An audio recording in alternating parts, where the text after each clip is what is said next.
রাষ্ট্র সংস্কার, অর্থনীতি পুনরুদ্ধার এবং ভোটাধিকার নিশ্চিত করার প্রতিশ্রুতি দিয়েছেন অন্তর্বর্তীকালীন সরকারের উপদেষ্টারা। অনিয়ম, দুর্নীতি, বৈষম্য দূর করে একটি নতুন বাংলাদেশ গড়তেও কাজ করবেন তারা। বৃহস্পতিবার রাতে বঙ্গভবনে শপথের পর এসব প্রতিক্রিয়া জানান উপদেষ্টারা।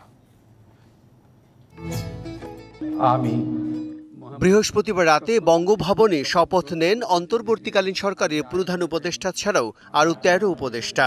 অন্তর্বর্তীকালীন সরকারের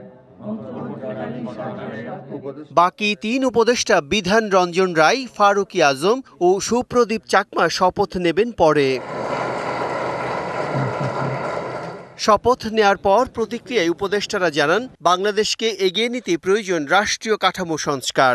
পলিসিগত ভুল, নীতির ভুল, কৌশলের ভুল, বাস্তবায়ন একেবারে খারাপ। সব মিলে বাংলাদেশের যে পটেনশিয়ালটা আমরা অ্যাচিভ করতে পারি নাই, আমরা আশা করি যে আমাদের যে সেটা আছে, সম্ভাবনা আছে, এটা কাজে লাগে আমরা এসে করতে পারবো। কারণ রাষ্ট্র ব্যবস্থা ভেঙে পড়েছে। ঢালাইয়ে দৃঢ়তা, নির্মাণে নিশ্চয়তা। প্রিমিয়ার সিমেন্ট, ঢালাইয়ের রাজা। টোটালি আপনি দেখেন রাস্তায় পুলিশ নেই, ডিসিপ্লিন নেই, ছাত্ররা দাঁড়িয়েছে, তারা তো ট্রেন লোক না। থানাগুলো খালি পড়ে আছে, সেখানে লুটপাট হচ্ছে। আমি মনে করি সেটা হচ্ছে আইন শৃঙ্খলাটাকে ফিরিয়ে আনা। ন্যায় বিচার, মানবাধিকার ও সুশাসন প্রতিষ্ঠার কথাও বলেন কেউ কেউ।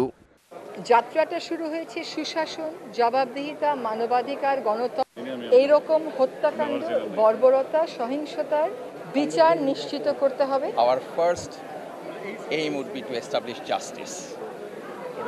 And we need to organize free and fair election and then hand it over to the elected government. মানুষের ভোটাধিকার নিশ্চিত করার উপরও জোর তাগিদ দেন তারা।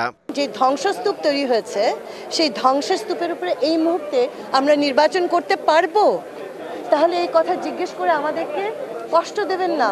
চলুন আমরা একসাথে কাজ করি এই ধ্বংসস্তূপটা সরাতে।